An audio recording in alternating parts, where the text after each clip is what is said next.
All right. I'd like to go ahead and welcome everybody to Tuesday, April 15, 2025, Warrenton Board of Alderman meeting. If you would, please rise and say the Pledge of Allegiance with us. I pledge allegiance to the flag of the United States of America and to the republic for which it stands, one nation, under God, indivisible, with liberty and justice for all.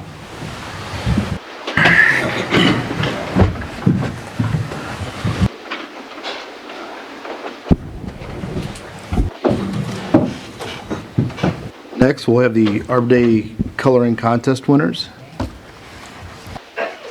Would Allison Kitchens and Pia Giannopoulos please come forward? There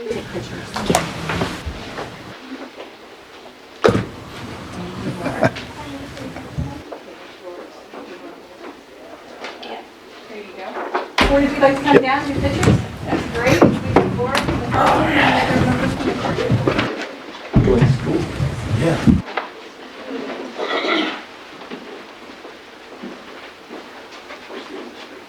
You want to go over theirs so we got the other posters in the background? Sure. Absolutely. Girls, I'm just going to move over. Oh, guys, that means Perfect.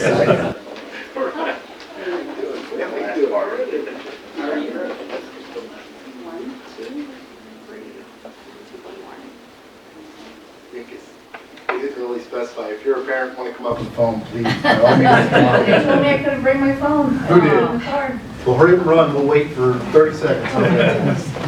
We can text you one if you need. Or that, that's fine. We can text you. Awesome. Cool. You guys did awesome, girls. You guys did great. And we have another one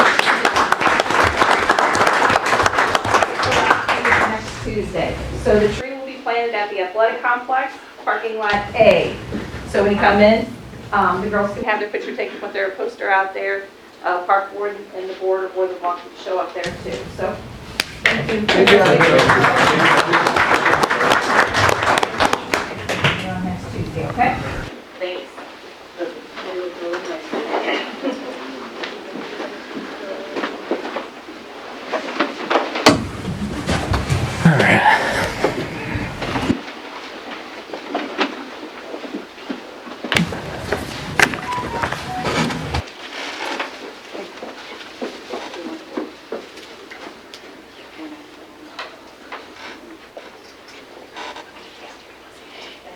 Thank you.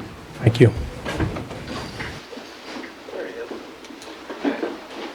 Just missed it. Must get traffic.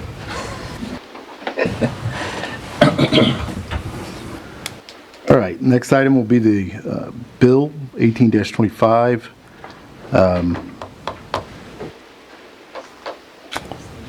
With that, I'm going to get a little preemptive to that. All right.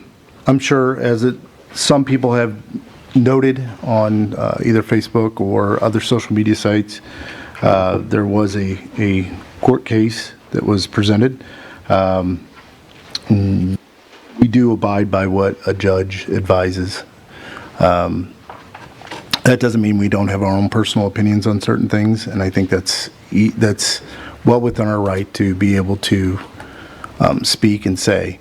But what I will say is that for the most part, when the challenge comes up and a ruling is set out, we try and abide by what is set out and set forth in a ruling. So that being said, Randy, do you want to explain the bill, or albeit on the ordinance? Do you want me to? Okay. This is the East Highway 47 Dollar General subdivision is what it's called. I know some people were having issues with that, and I'll clarify that it's not a subdivision of homes. It's what it was clarified as by definition. So with that being said, I'll entertain a motion for the first reading of bill number 18-25. So moved. Second. Motion made by Alderman Schultz, second by Alderman Lane. An ordinance of the City of Warrenton, Missouri approving the preliminary and final plat of the subdivision known as East Highway 47 Dollar General Subdivision. I'll entertain a motion for the second reading of bill number 18-25. So moved. Second. Motion made by Alderman Quarter, second by Alderman Crump. An ordinance of the City of Warrenton, Missouri approving the preliminary and final plat of the subdivision known as East Highway 47 Dollar General Subdivision. Roll vote. Alderman Lang? Yes. Alderman Schultz? By court order, yes. Alderman Crump? Yes. Alderman Quarter? By court order, yes. Alderman Cullum? Only by court order, yes. And Alderman Romaker? By court order, yes. Bill passes 6-0.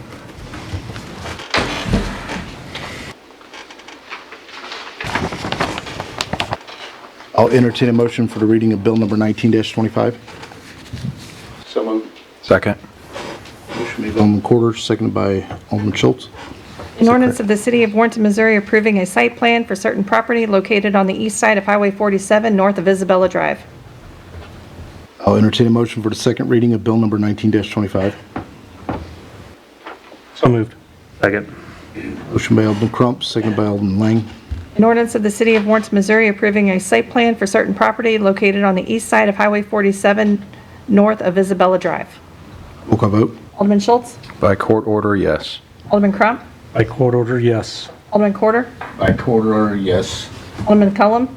By court order, yes. Alderman Romaker? By court order, yes. And Alderman Lang? By court order, yes. Bill passes 6-0.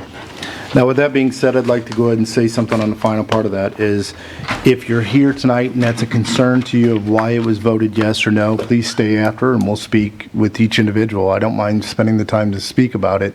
I will give you the facts of it, but then I will also give you a personal opinion upon it. And I think our personal opinion was already stated in our first meeting we had on this.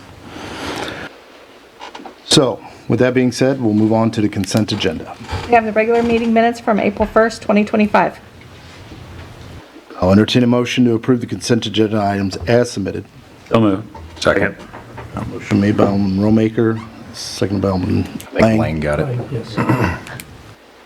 Roll call vote. Alderman Crump? Yes. Alderman Quarter? Yes. Alderman Cullum? Yes. Alderman Romaker? Yes. Alderman Lang? Yes. Alderman Schultz? Yes. Motion passes 6-0. Next will be the certification of election results. I'll entertain a motion for the certification of election results for the April 8th, 2025 election. So moved. Second. Cullum, who was the second? I'm sorry. Romaker. Seconded by Alderman Romaker. Roll call vote. Alderman Quarter? Yes. Alderman Cullum? Yes. Alderman Romaker? Yes. Alderman Lang? Yes. Alderman Schultz? Yes. Alderman Crump? Yes. Motion passes 6-0. That being said, I'd like to do a presentation of a plaque to Alderman Cullum.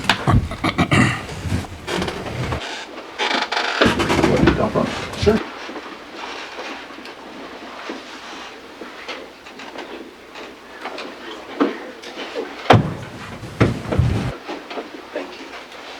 So the plaque reads, "The City of Warrenton extends sincere..." I usually get in trouble if I don't. The City of Warrenton extends sincere appreciation to Stephen Cullum for serving as Alderman Ward 2 from 2021 to 2025. Your genuine dedication and heartfelt service to the community have truly benefited the residents of our city. For Mayor Eric Schluter and Warrenton Board of Aldermen. So I do appreciate it.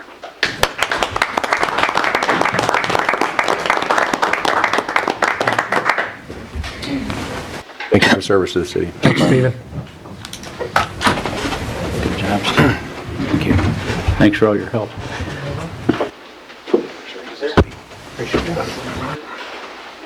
Thank you once again.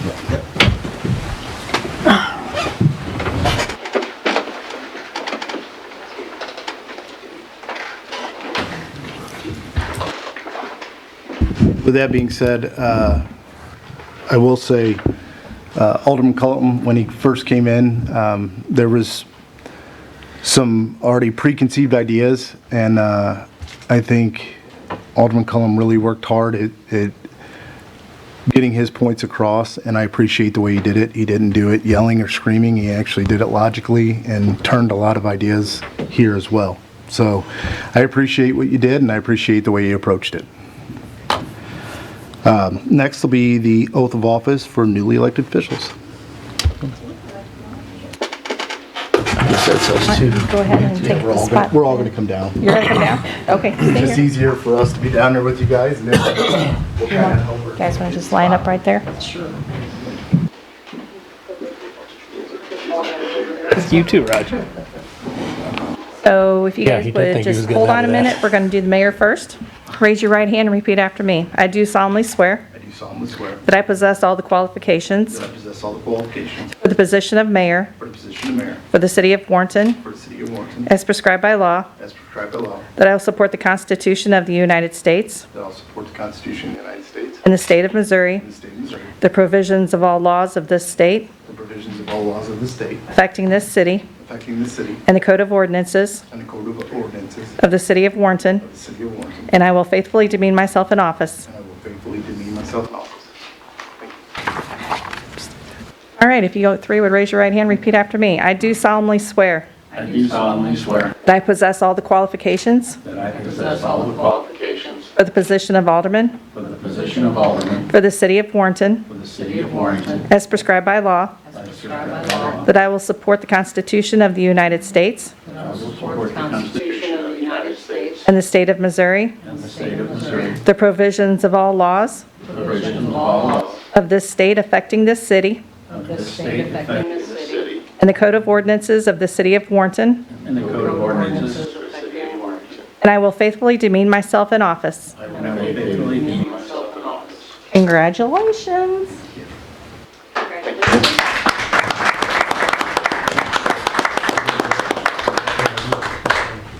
Congratulations, welcome.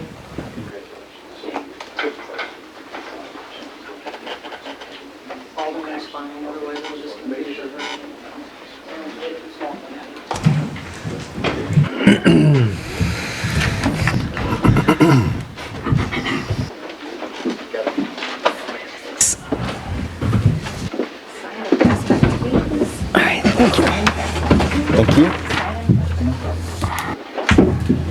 Okay. Does anybody have an extra pen? I should have, yeah, 1 second. Okay. Pass it back. I know where he keeps them at. Yeah.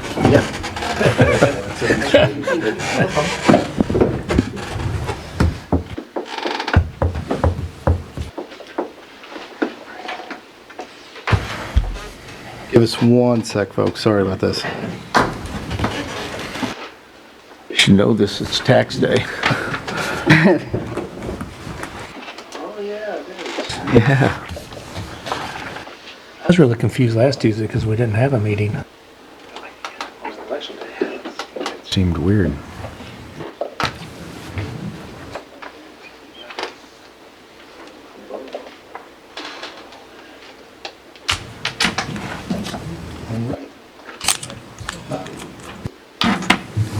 Election of board president will be the next item on the agenda. I'd like to nominate Jack Crump. Second. Is there anybody else that would like to put anybody else up? All right. I'll entertain a motion to nominate Jack Crump as the board president. So moved. Second. Motion made by Alderman Quarter, second by Alderman Lang. Roll call vote. Alderman White, Yes. Alderman Romaker, Yes. I was unsure too. now you can go Alderman Lang. Yes. Alderman Schultz, Yes. Alderman Crump, Yes. Alderman Quarter. Yes. Motion passes 6-0. Congratulations. Thank you. We think. Has everybody seen the paperwork on the Alderman committees? Yes. All right. I will entertain a motion to approve the Board of Alderman committees for 2025 as presented. So moved. Second. Sorry, was that? Rollmaker, myself. Motion was made by Alderman Romaker, seconded by Alderman Porter.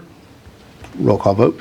Alderman Romaker, Yes. Alderman Lang, Yes. Alderman Schultz, Yes. Alderman Crump, Yes. Alderman Quarter, Yes. Alderman White. Yes. So real briefly, I guess I should have done this ahead of time, my apologies. Our committees, we all pick or sometimes get picked to represent certain committees within the city, such as the Park Board or such as P&Z, and the alderman will show up at what meetings they can. It's not a full requirement, but we encourage them to show up so they can be a representation of the board at certain one of those without it being quorum, and where we have to actually vote on things as a board being there. So one representative will go. A lot of people don't understand that. Some people do. I just think it's helpful for people to understand why that committee is put together.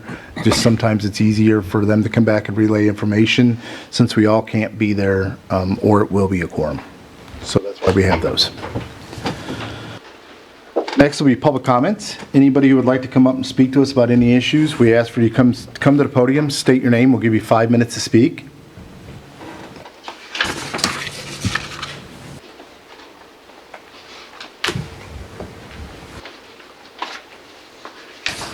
Good evening. I'm super nervous, and All right. congratulations to Roger and Christine. You guys will do a great job, I'm sure.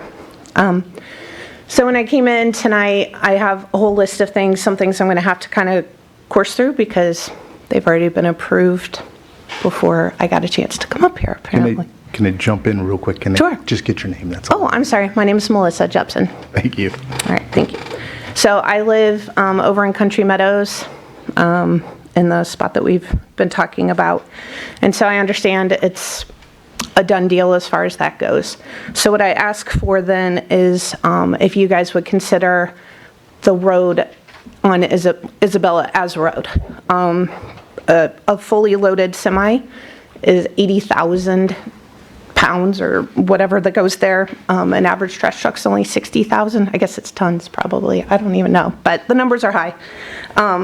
And so that's a concern. Obviously, semis coming and going on and off our road.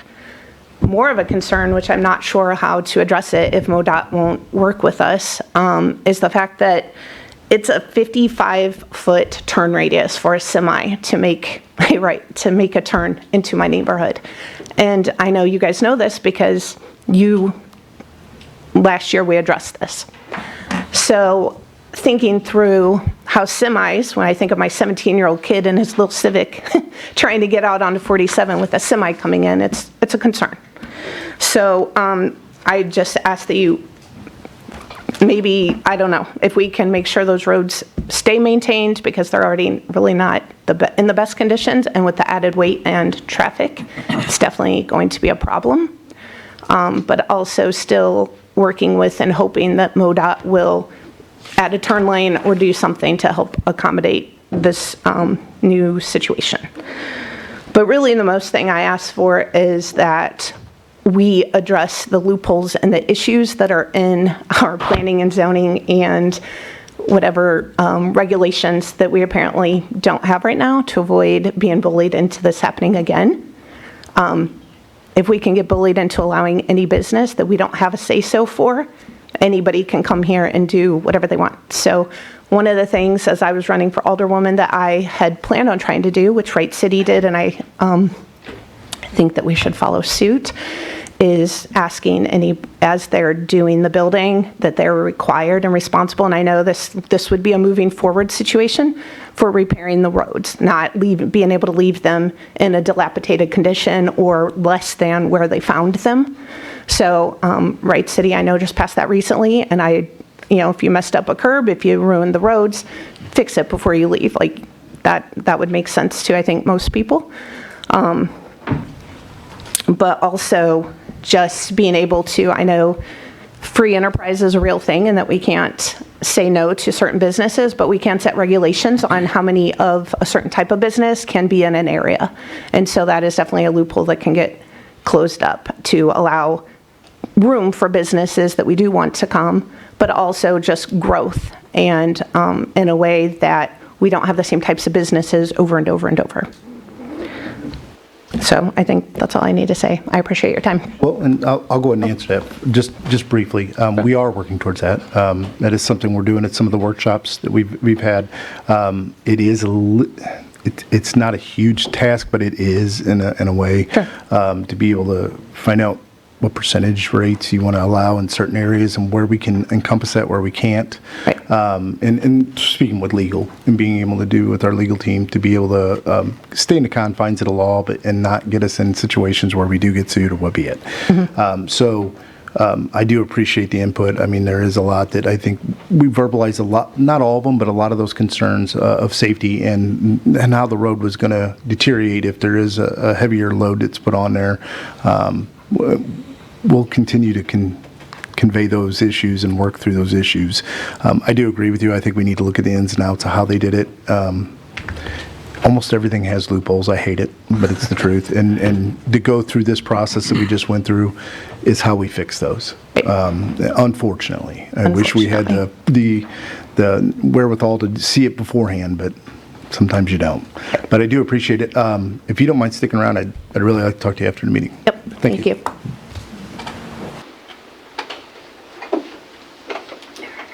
Anyone else? All right. Eric. Film.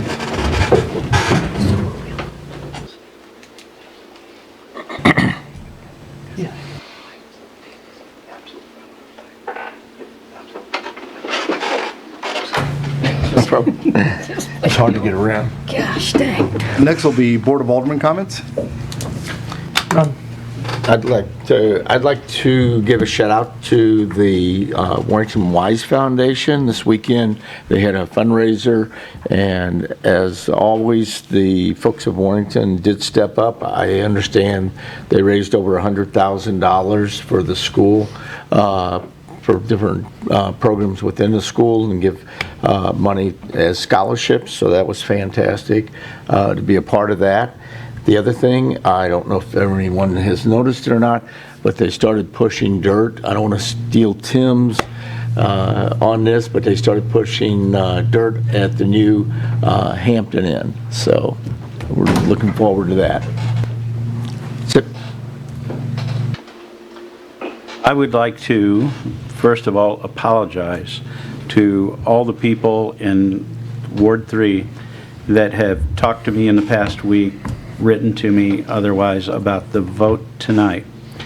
I know I promised one thing and the vote did not turn out that way, and due to litigation, we were informed before the meeting that it was pretty much a done deal. And so I'm sorry for everybody that if I got your hopes up. Second of all, Melissa, thank you. She was an excellent candidate, and she would have been fantastic in the job, and I hope she considers running again in the future. And happy Easter to everybody. I hope everybody has a great week. Thank you. I want to second what he said about everybody in Ward 3. I know everybody was hoping for a different result. Unfortunately, it is what it is on that. I also want to thank everybody that came out this weekend to help plant trees. We planted 32 trees at Binkley Park, and hopefully we can keep doing that every year. Any other comments? Thank you. I do agree with that. I don't think it's. I think it's fair to say, don't ever think that any of the board slights any of that, or maybe doesn't listen. There's sometimes we can't speak or put things out because they're under certain litigation or because we've been advised by legal staff, which is a wise decision on certain areas that it could go either way, and it's not always good for us to speak on that. That doesn't mean we don't listen to the concerns. It doesn't mean we don't follow your concerns or have the same concerns that you guys do. It just means sometimes we cannot comment on them until the whole issue is over. But I think it's pretty heartfelt. I know that we've talked about it individually outside of here, and I do know the concerns. It was the whole board, and I agree that the people of Ward 3 need to hear their representation, but also Ward 2, everyone on this board at that time, and I'm going to speak for it. I believe even currently doesn't like the decision, doesn't care for it, but we understand the court ruling. There again, just please always reach out and ask, and when we can speak about it, we will. I'd like to springboard off of that and the fact that the ordinances we currently have, we're looking at, and it's kind of like whack-a-mole. Every time you think you've tightened everything down, somebody comes up with something totally off the wall as far as businesses and want to put in businesses. And because of those ordinances that are there, we're kind of pigeonholed into agreeing with, well, voting yes on moving forward on those. So those of you that think that, hey, we don't do anything here, we really try our best. We don't always hit the mark on them, and hopefully we can clean up some of these ordinances and try to make them better for those in the community. So, thank you. And I think what you're trying to say is a lot of times it's easier to poke holes in something than it is to seal it up. Hate to say it, but it is. You try and make it as bulletproof as you can, but sometimes they always find the hole. And it's a lot easier to do that on one end than to fight 12. So next we have liquor license for El Maguey, located at 512 Warren County Center. I'll entertain a motion to approve the liquor license for El Maguey, located at 512 Warren County Center. So moved. Second. Motion made by Alderman Schultz, second by Alderman Rollmaker. Roll call vote. Alderman Lang? Yes. Alderman Schultz? Yes. Alderman Crump? Yes. Alderman Quarter? Yes. Alderman Waite? Yes. Alderman Rollmaker? Yes. Motion passes 6-0. Next, we'll have Jane Kelly talking about recovery homes. I see again. Thank you for giving me a few minutes. Did all of you receive the document that I had forwarded? And is that a paper copy or a hard, or a internet? I've got the digital copy for me. You have a digital copy. All of you have digitals. I'd just like to make a couple of comments, and then it'll just take me a few minutes to kind of cover this. As you know, I'm Jane Kelly. I'm with Warren County Fragile and Homeless and Anchor House of Warren County, and a few other things. Every year, the nation does a point-in-time homeless count, and I participate in that every year. And this year, we just got our statistics back, and I thought you'd like to know. There were 87 newly found homeless in Warrenton, and what's really interesting is that there were 82 in Troy, or Warren County, Lincoln County. They tend to center. We get 75% of our homeless are right here. They're not in Marthasville, and there's a good chunk in Wright City. Most of them are here. What's interesting on that statistic is it follows everything else that we do on point in time with United Way. We are always double of what we should be. Lincoln County is double our population. Troy is double our population. If they had 80, we should have had 40. So I thought you'd like to know that. Our statistics, we're still in the state of Missouri, we're number 10 for homeless. We should be 38. We have a really high homeless. If you remember, a while back I did a little talk, and you guys were great to listen, and I did a deep dive and identified what are the 10 reasons, or what are the reasons why we're so high, and there were 10. One of them, I'm not going to repeat them, I won't do that to you, but one of them is recovery homes. We don't have any. And I also challenged you about a year ago. You were saying that you didn't have money, and I understand, it's rough. But I said, I challenged you to maybe do an economic impact study. What is the cost of homeless costing the city of Warrenton? And I know you didn't have time to do that. I assume I would have heard about it, but I did find about 10 cities who have done that impact study, and although they're bigger than us and the costs would vary, I thought you would like to know that the average cost for one person in one community to be homeless for a year is $35,000. So when we did the point in time, we had almost 100. We did have almost 100, even though the actual count was 87. One of our main reporting agencies was not unable to report any of their numbers. So you can do the math. Now, what is a recovery home? If a person has a drug addiction, they go to get the hospital, they go through detox for 3 days, and then they go to rehab, and we do a whole lot of things. As a registered nurse, we did a lot of that, and we get them prepared to exit. And if they don't have a safe environment to exit to, we suggest a recovery home. Many communities have dozens of them.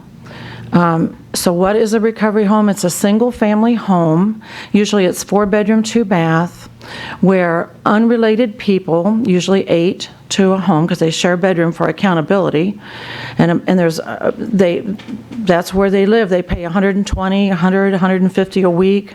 They have a whole protocol. They have curfew. They have a book of rules bigger than your hand. So it's a whole organized system. It's used by drug court and probation and parole and preferred health and Compass, and there's many churches that, you know, help.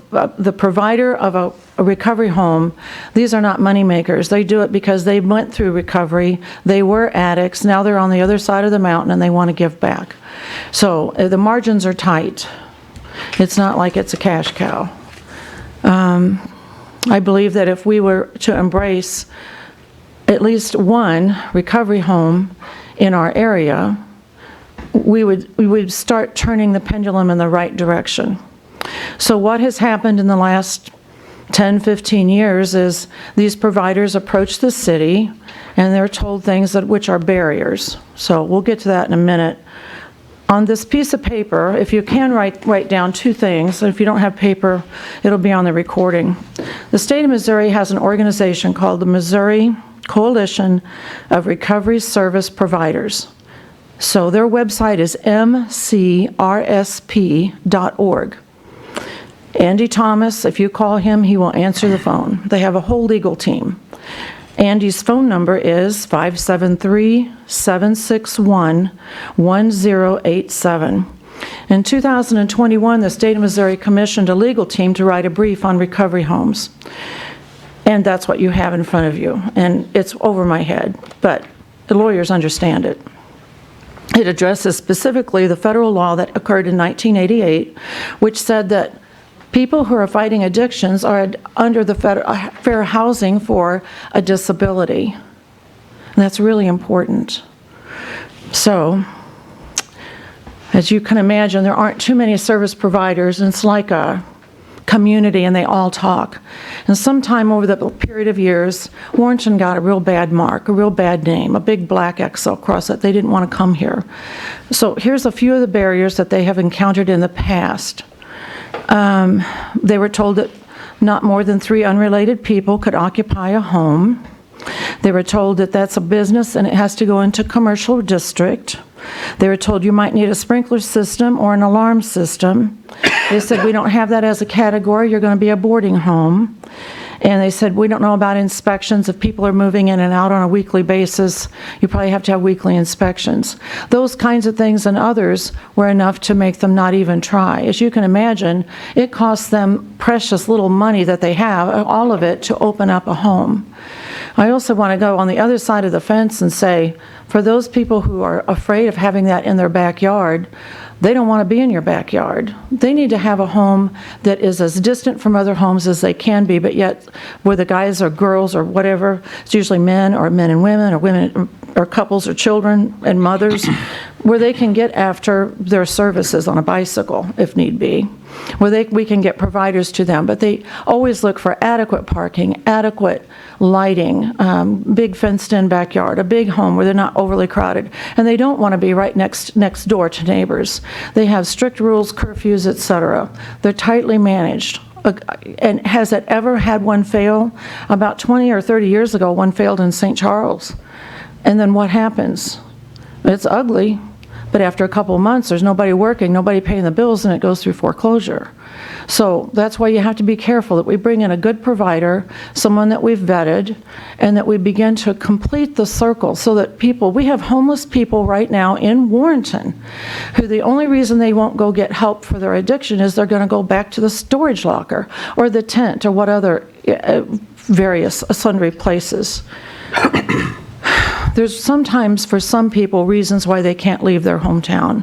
We can't put them in a recovery home in St. Charles or St. Louis, etc. And we won't go into that. You can imagine what that might be. So that's about it. I'm asking for 2 things. I would like to have clarity as in regards to this document that you've been given, if you agree with it or if you don't agree with it. Let your yes be yes or your no be no. I just need it to be clear.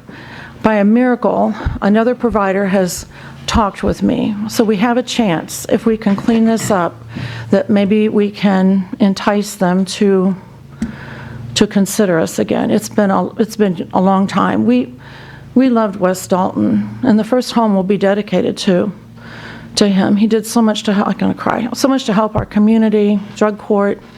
So Dalton House #1 is, we've been trying to birth it for a while.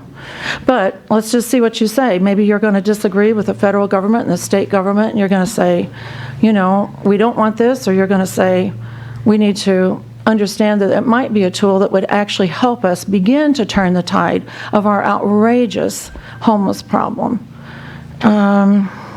The last thing is, if you had any opioid money, I know the county did, and Joe and the guys are looking at that, but if we had any funding, that is exactly what this could be for. This is how we begin to turn the tide on our people who need help with getting over addictions. Not just drugs, but drugs and alcohol. I think that's about it. I thank you for your time. Do you have any questions? I do.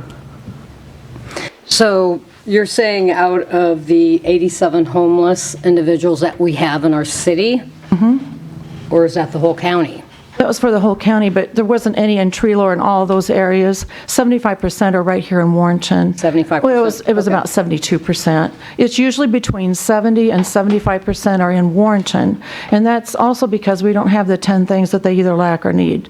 So there's not as many in Wright City, but let me tell you, they're really ticking up with the meat factory. No, I shouldn't say that. Okay. They're so ticking up. I have, not to interject, but I have another question for you. So you're saying that all 87 of these individuals have a substance abuse problem? No, I'm not. How I'm many not. I'm have a just saying substance abuse problem? it's a nugget, and I just say that there's usually a tie between mental illness and drug addiction and homelessness. Not always, but sometimes there is. That's why I said you'll see a little bit of reduction, but it's not going to solve your problem. You have a lot of other problems that we could address one at a time.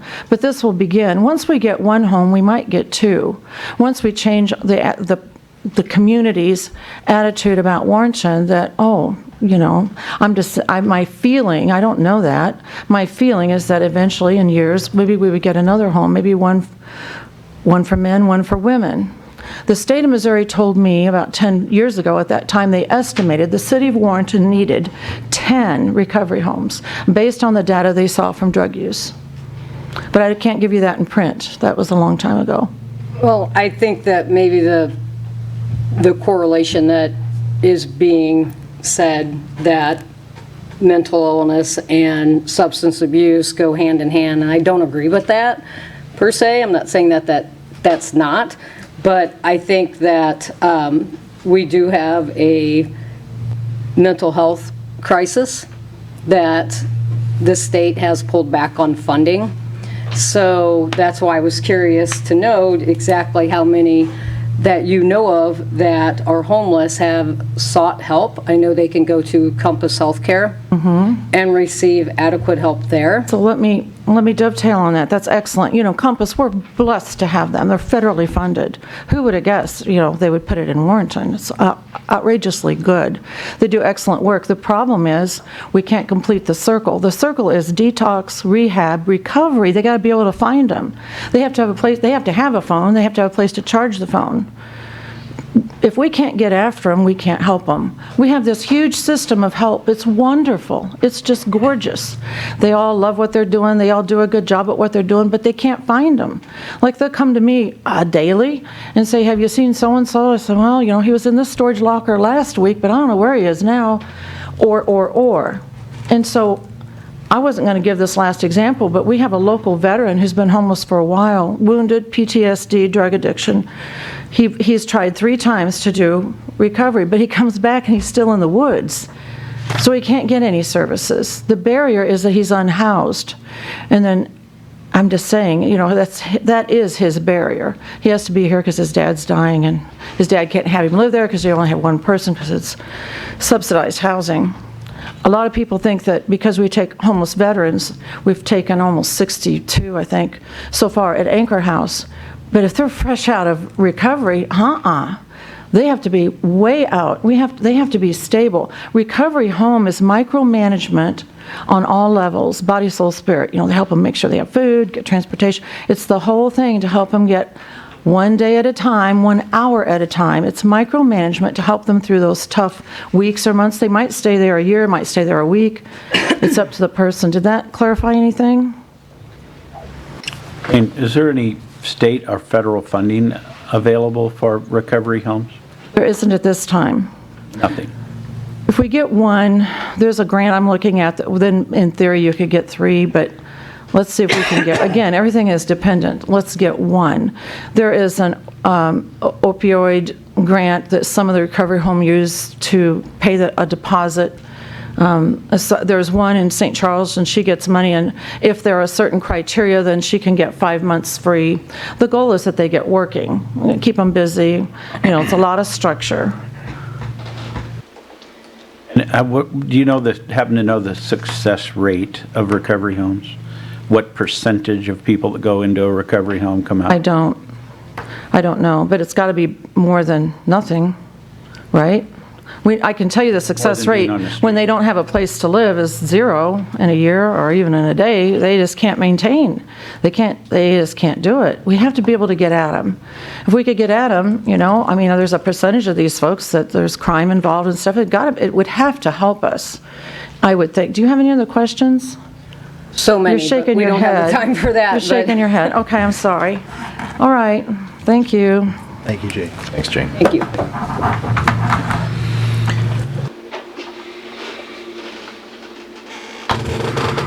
Next, we'll hear from Brandy Walters, City Administrator. Good evening. Tonight, the first thing that I have for you is our insurance benefit renewal. And I apologize ahead of time for the lengthy, but I want to give you some history or some background.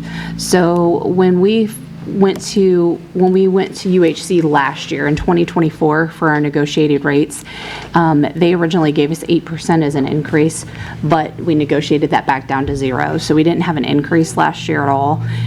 In fact, all of our non-medical was all either at 0% or below. So we had really good rates last year. And all of our non-medical has been guaranteed rates for 2 years or 3 years, which is great. However, our health insurance, they came back to us this year with a renewal that started at 18%, which is a pretty good chunk of change. And I can only say that was possibly because of our claims for the year. So in from June of 23 to May of 24, we had $488,514 in claims. But for the first 5 months in 2024, from June till November, we had already reached over 394,000. So that was a big part of this increase.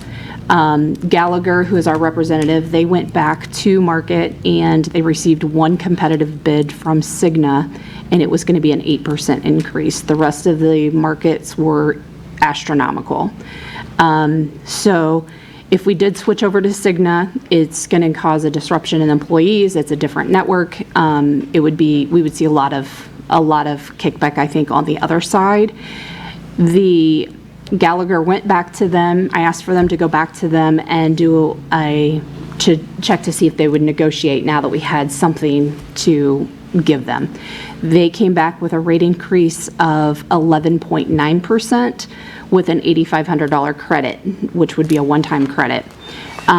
We went back to them once again and asked to apply this credit to our premiums instead of giving us a credit, because applying that just could be kind of an accounting nightmare. So they came back to us with, instead of doing the credit, they came back to us with a 10.7 increase. So we got them down from 18% down to 10.7, which I think is pretty, that in this market, I think that's pretty good. The impact on this for employees, employee only, the city pays 100% of that coverage, so they would not see any kind of impact. Employee and spouse, they are going to see about $21.83 per paycheck. Employee and children are going to see about $17.28 per paycheck, and the family coverage is going to see about $33.65 per paycheck. My recommendation would be to stay with UHC versus Cigna. Cigna's an 8%, but UHC is a 10.7%. I would just say, just to avoid the disruption in claims and doctors and all of that stuff, my recommendation would be stay with UHC this year. Questions about that? I know it was a lot of information to take pretty quickly. Sorry. Thank you for going through that mess. I know the insurances are a pain, so thank you. Is that only for 1 year? That's Yeah. Usually your health only does it for a year. dental and vision. The dental and vision the dental and vision is locked in until 2026, and all of our life insurance is locked in until 2027. So we won't see any increases or any difference in those. So we don't know if next year it'll increase or not.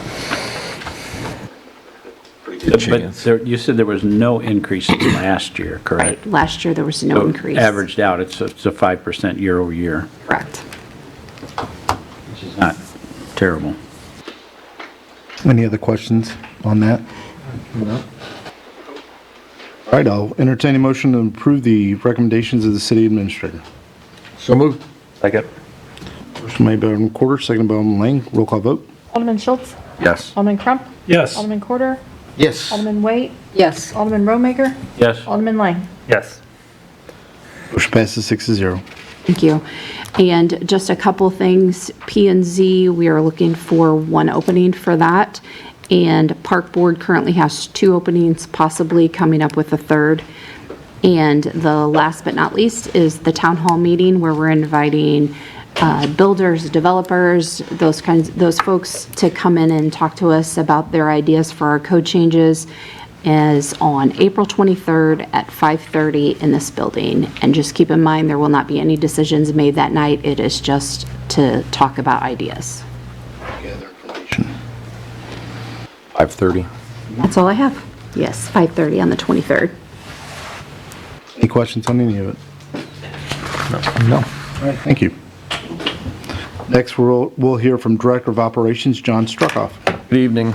First thing I have for you tonight is the monthly admin report.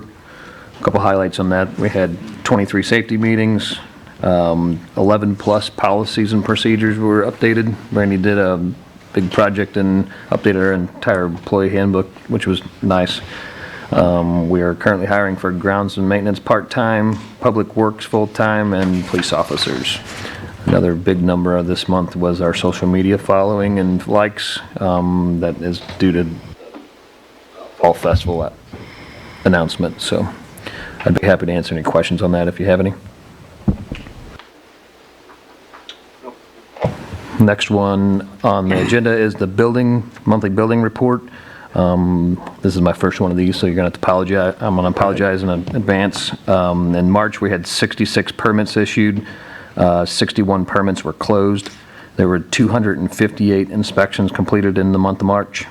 A couple highlights on stuff going on around town. Ivy League Homes has about 10 foundations dug or completed in the northern section of Woodland Heights up near AA. Rowell's continue to build at a pretty quick pace over on Pinckney Manor. ELS is continuing to build in Creekside and also Parkview. Mr. Wolf, duplexes down here off Highway U, he's got them under construction. There's also a couple other smaller builders building homes and vacant lots around town. I'm not sure if you've seen those in some of the older parts of town, kind of filling up those vacant lots. School district is progressing. That'll be a long project, but that's going well. Construction at the hotel, Alderman Quarter mentioned that earlier. They started that yesterday. That's another long project starting. And also an update on Dobbs. They're wanting to do a few minor changes to the site plan.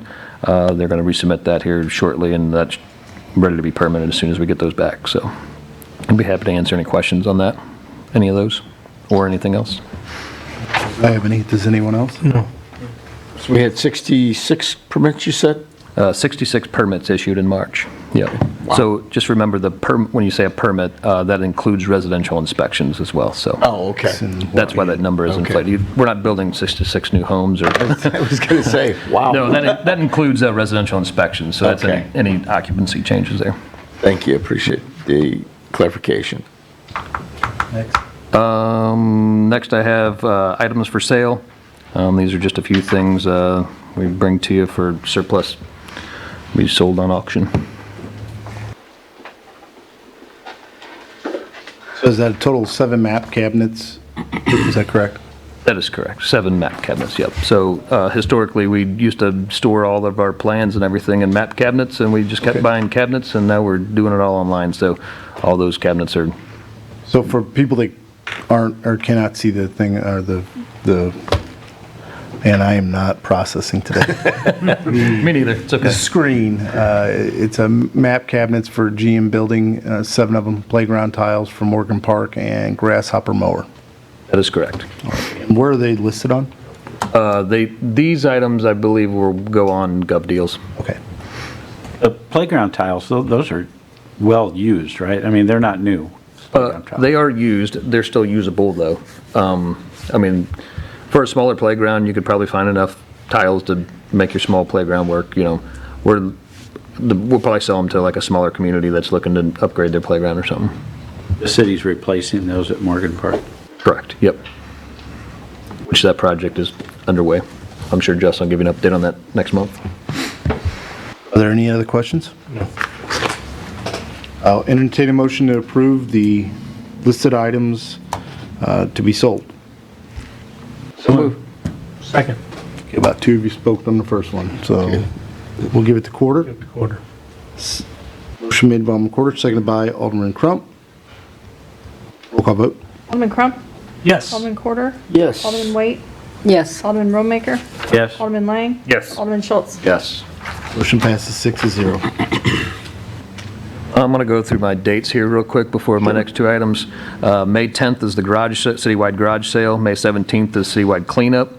Fall Festival is September 20th. There has been a change in our music for that day.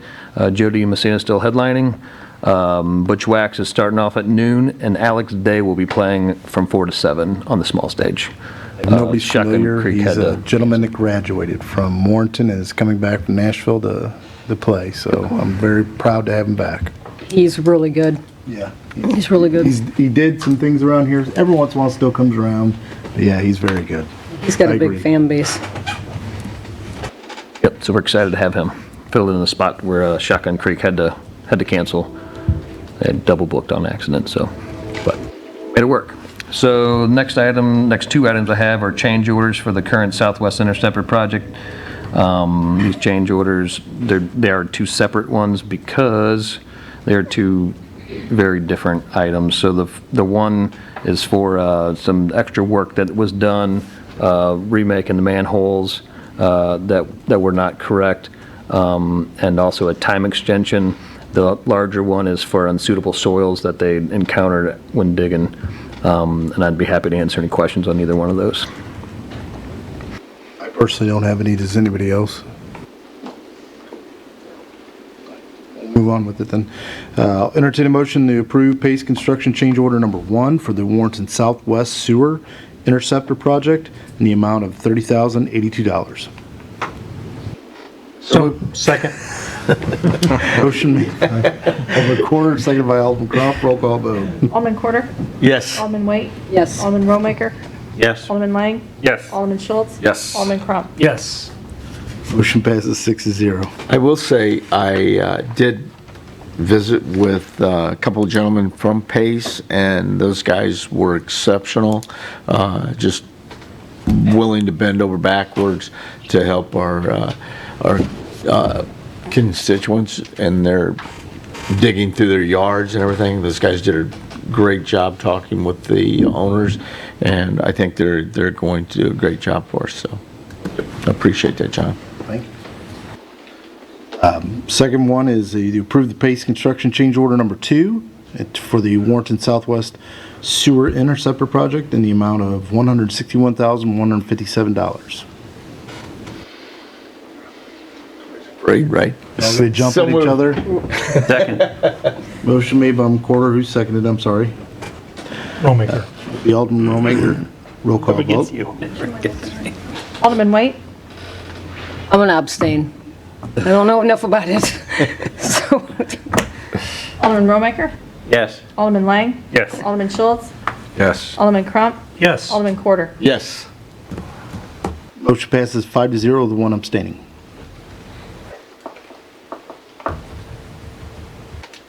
Do you have anything else, John? No, I'm sorry. All right, That's it. no, you're Thank good. you. Thank you. Next, we'll hear from City Clerk Melody Root. We had a request from a developer at Westwood Farms to accept the sanitary sewer for Plat 1, and this has been, our Public Works Director has went out and reviewed it and has signed off on it. So this is the formal request just to accept the sanitary sewer lines for Plat 1 in Westwood Farms. Questions on that? Nope. This will be a bill. So I'll entertain a motion for first reading of bill number 17-25. So moved. No, are you kidding me? Second. Are you guys texting each other?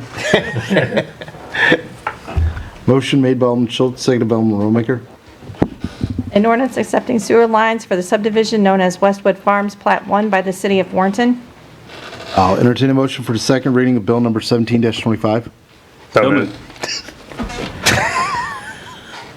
I'm going to take Lang as the first one. Who wants the second? Give it to Roger. Seconded by Alderman Rollmaker. An ordinance accepting sewer lines for the subdivision known as Westwood Farms Plat 1 by the City of Warrenton. Roll call vote. Alderman Rollmaker? Yes. Alderman Lang? Yes. Alderman Schultz? Yes. Alderman Crump? Yes. Alderman Quarter? Yes. Alderman White? yes. Bill passes 6-0. Go ahead. The next item I have for you is a list of records to be destroyed, and this is the list provided by the Secretary of State Retention Guidelines. And just so people have questions, I mean, you could read it all day long on a lot of things of sunshine laws and what be it and retention records. We do try and follow the guidelines. I think it's good that we put these on the list. We don't just destroy them. We actually go through a process before we do. That way the public can see that there are certain itemized things, and we call them by name what they are, that we're destroying at the retention level. Otherwise, we'd be flooded with places that we have to keep paperwork everywhere. I'll entertain a motion to approve the following list of records to be destroyed. So moved. Second. Motion made by Alderman Schultz, seconded by Alderman Lang. Roll call vote. Alderman Lang? Yes. Alderman Schultz? Yes. Alderman Crump? Yes. Alderman Quarter? Yes. Alderman White? Yes. Alderman Rollmaker? Yes. Motion passes 6-0. Anything else, Melody? All right, thank you. Next, we'll hear from Chief of Police, Larry Eller. Good evening. The only item I have on the agenda for you is the monthly report. You don't have any questions about that? As usual, I have items to plug, if that's all right. That's perfectly fine. On Saturday, July 19th, at Binkley Woods Park, there's going to be a Cops and Bobbers, also known as Hooks and Ladders, event, which is hosted by the PD, Warrenton Fire, and Conservation. Anyone 15 and younger can come up and fish. It's catch and release. There'll be poles and tackle and bait provided. If you don't have it, it's from 10 a.m. to 2 p.m. It's going to be so everybody can get out and kids can mingle with the first responders and with conservation. As I mentioned last month, the torch run is the 23rd of next month. Be ending here. I have it on good authority that Fredberg will be here from 12:30 to 1. So I think Channel 2. The run will end here, the torch run will end here, and there'll be refreshments and ice cream. It's as usual, and probably a guest speaker. And lastly, this is the torch run shirt for this year. It's pretty sharp. Nice. Yeah. $15, small to 2X. All proceeds go directly to Special Olympics. Excellent. Coming out of the PD lobby, they got a whole supply of them. My only request would be, can we put that on the website that we can, the shirts as well as the hooks and ladders and cops and bobbers? Put that on I so believe it's Cops and accessible. Boppers was already there. And on our Facebook. And I can also I can make up the flyer and put it down in the lobby also, if anybody wants it. I'd prefer it to be advertised as much as possible. That's all I've got. Thanks, Chief. Any other questions? Nope. Nope. All right. Next, we'll hear from Director of Planning and Development, Tim Burks. Good evening, Board. You have a copy of my March monthly report. No highlights. We didn't have any businesses that opened for the month of March. Any questions on? What have you been doing? We have some things coming up next month. Thanks. I don't have any questions. Anybody else? No. Thank you. Yeah, really. Thank you. Usually you're the one that's taking most of the meeting. I'll have some items next month. All right. I'll entertain a motion to close the regular Board of Alderman meeting. So moved. Second. Motion made by Alderman Porter, seconded by Alderman Lang. All those in favor say aye. Aye. All those opposed say nay. And we are adjourned.